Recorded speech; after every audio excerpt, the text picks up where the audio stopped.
Thanks, Ben. Now, this is a challenge for me. I'm a great believer in that every leader in an organisation needs to aspire to a higher level to ensure that the people below them actually have that same aspiration.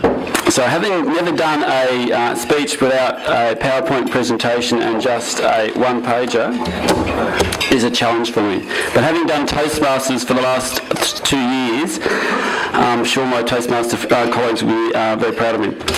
So I thought that today I'd start off with a brief history on Norco and just give you a sense of how a company that started 119 years ago can still survive and change its environment, but holds true to the very things that actually created the business in its own right under a tree in Clunes in 1892.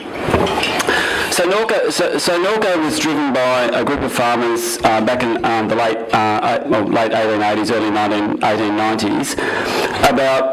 They were fed up with the commodity traders ripping them off. It's like, we all know the story. They buy the product, they sell it for 5 times more, and then actually whinge about the quality. So that was what the meeting under a tree in Clunes, they all arrived on horseback, and because you've got to think about it, the beginnings of Norco, there was no refrigeration, there was no transport of any nature, it was all horseback. Anything you wanted was delivered on horseback or in a cart. But their vision was that they actually needed to collectively work together to create an industry that produced a quality product that commanded a premium price.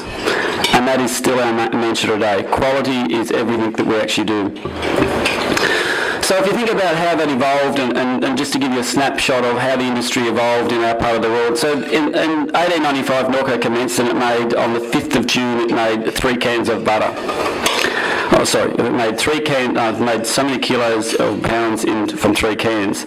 They were absolutely dismal failures. Anyway, that went on for a little while. They had a few board hiccups, and over a period of 12 months ended up sending some butter to Sydney, which ended up being downgraded anyway. So there was a challenge in its own right that they needed to do things differently. So they enlisted some political help to also encourage their farmers very early on to actually create a quality product, and meant they needed to create central creameries to produce this higher grade butter that would actually find its way into the European market. So over time, we saw that you saw central creameries grow, and every region would come to, the local region on the northern rivers would come to Norco, and actually the Norco board based in Byron Bay, and say, we want you to help us build a central creamery. We want what you've got. So in the 1910s, 1920s, they built lots of little central creameries, and the industry continued to evolve. So it wasn't long that transport became a part of life, and the world wanted a better product. So as time went on, those central creameries were closed, they built bigger factories, and then in the 1940s and 1950s, we got better at transport, and they closed those factories and went to bigger factories, and it became about productivity gains.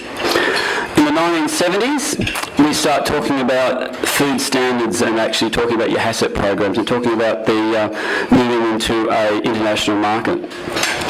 But unfortunately, politics has played a big part in Norco and in the dairy industry. So if you think about the 70s, I think about the 70s really well because I'm only about 12 years of age actually, early 70s. But I think about the Aquarius Festival and what created the Aquarius Festival. And for those of you that don't know what happened at the Aquarius Festival, why people actually brought into Nimbin and created the Aquarius Festival, it was a downturn of the dairy industry. Land was so cheap, you could, the wealthy people from Sydney who had children going to, and I won't name names here, but who had children going to the Aquarius Festival bought land to keep them at home, to keep them out of the public eye. But the Aquarius Festival had a huge impact on me and our people in our region because it taught us to be innovative. It taught us to think outside the square. Because as a child, I went to a small school and 10 of those, I have 22 kids and 18 of those kids are my cousins, which sounds a bit odd, but but it taught us, and the region is a different region. When people come to the Northern Rivers, they actually miss that. They actually miss that we have this uniqueness about us, that we absolutely believe in innovation, we believe in well-being, we believe in those things that many people aspire to be. And many people in the Sydney market tend to want to think they're going to come to Byron Bay, Linden, and smoke pot for the rest of their life. Unfortunately, that's not what we all do. But that's a short story, another story another day. But that period, Gulf Whitlam coming into power meant that we lost the EU market. So as a child, I can tell you the story. So as a child, I grew up and my parents milked 60 cows. Mum and Dad both did it. I was 11 months apart from my brother. My mum had me 6 hours before.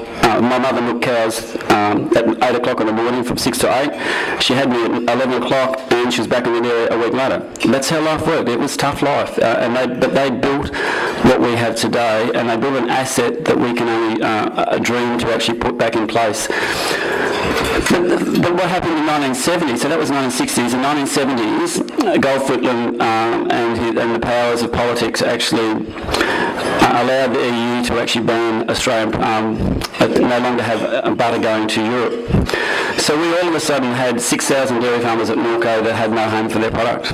And it caused absolute chaos. So my father worked on the red scheme. The kids milked the cows. So you can imagine 6 kids milking cows while Dad went to the red scheme. Mum went back to being a telephonist.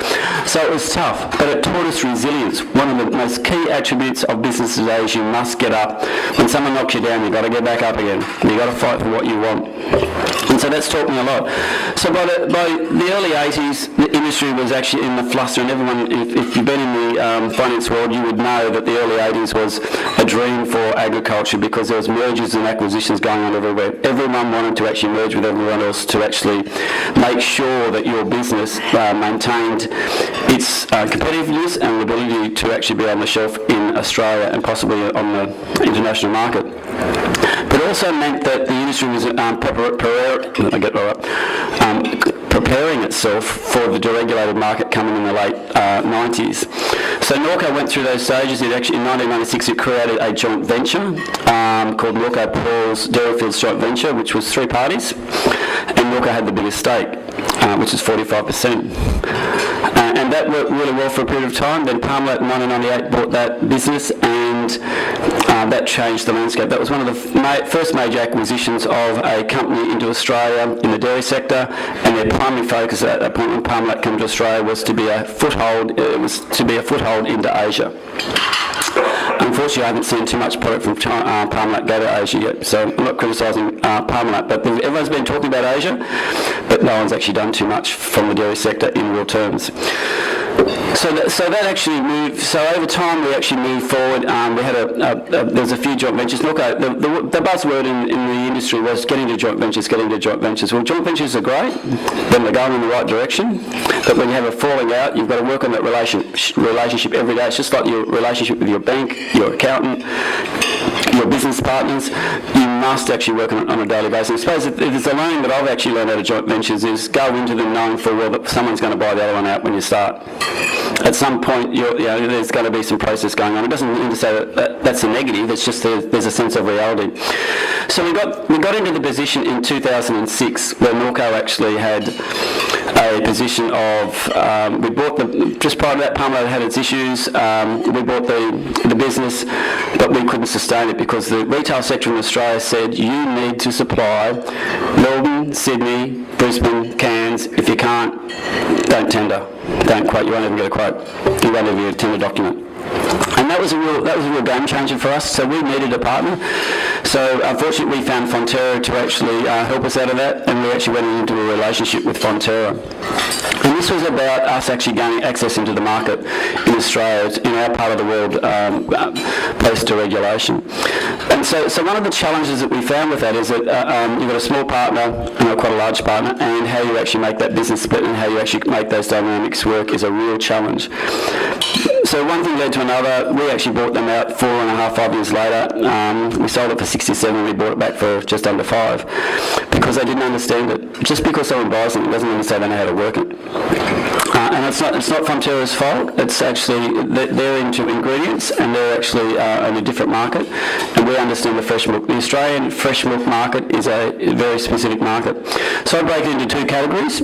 I break it into the retail sector, and if you think about the dominance in the retail sector that we have, it's the 3 major retailers: Woolworths, Aldi, and Coles. Have we got anyone in the room for those guys?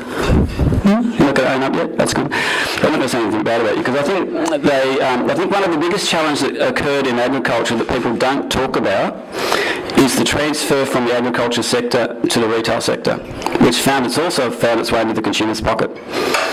Because if you look at farms today, they continue to struggle because of the dominance of the major retailers.